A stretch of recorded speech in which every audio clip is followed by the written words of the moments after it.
Hi అండి, welcome to అన్యశ్రీ channel. ఇవాళ వచ్చి యాక్చువల్లీ మా అపార్ట్మెంట్లో వినాయకుడిని పెట్టారన్నమాట 9 రోజులకి.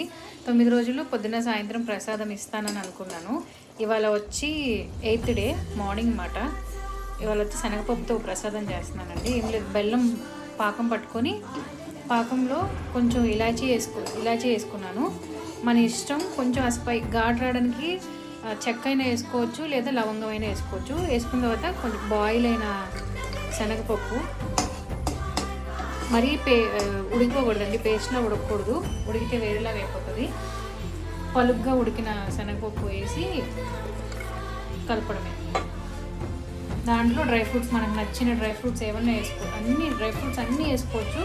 బట్ నేనైతే కిస్మిసాను ఏమంటారు ఇవ్వండి అయిపోయింది.